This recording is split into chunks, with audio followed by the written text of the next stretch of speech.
Nietzsche had the great line on resentment. He said, if you think someone's ruined your life, you're right. It's you. Because life gets busy. People often get stuck in autopilot and forget what they're living for.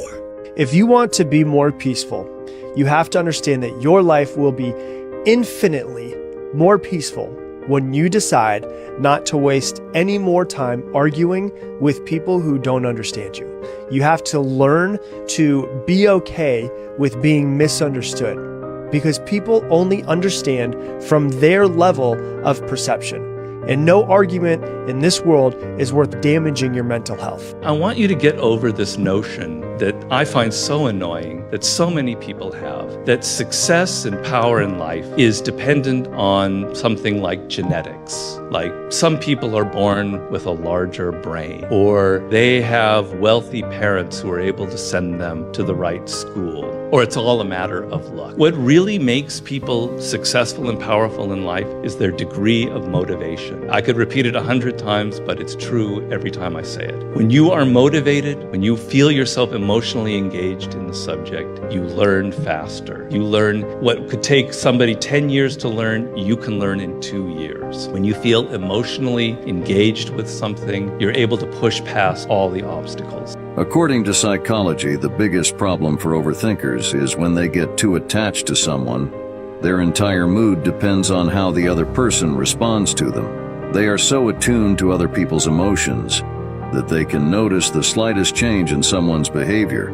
If you are being controlled by your own emotions, you will end up hurting either yourself or them in the end.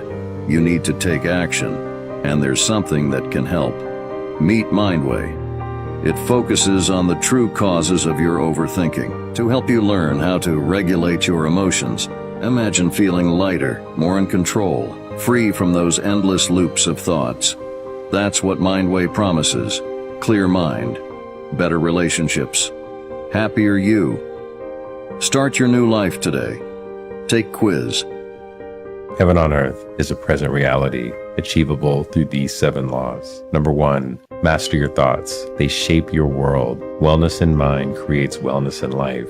Number 2, recognize entanglement. All is energy, all is vibration. Honor the interconnectedness of all things. Number 3, integrity in action. As you do one thing, you do all things. Stand true in every moment. Number 4, balance, rhythm, and stillness. Flow with life's currents and find peace in the eye of the storm, which is you. Number 5, transcend duality. Embrace spirituality. Unity consciousness. There is no separation, only oneness. Number 6, be the cause, not the effect. Create your reality. You are the author of your life, not the victim. Number 7, harmonize masculine and feminine in thought, in deed, and in being, in perfect balance. Follow these laws. Watch miracles unfold. Relationships flourish, health radiates, and abundance flows. You are not seeking heaven, you are creating it here, now, in every breath, every choice, every moment.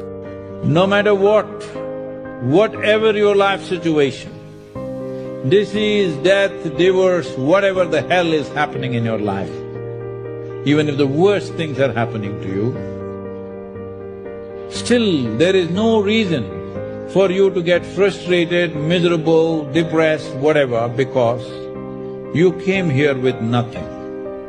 Whatever is happening, you're anyway on the profit side. And there is an assurance when you go, there is nothing to take. What are you crying about? What is it? No, you know what they said, what they did, they looked at me like this, they said that, they did this, they did that. It doesn't matter who did what. Just see what a dastardly thing you're doing to yourself when you make yourself miserable. Nobody has to do anything to you. If you are making yourself stressed, frustrated, miserable, depressed, you don't need enemies, you're on self-help and you're doing great. People don't change unless they want to. Your partner's annoying habits won't magically disappear because you nag. Your friend's self-destructive behavior won't stop just because you disapprove.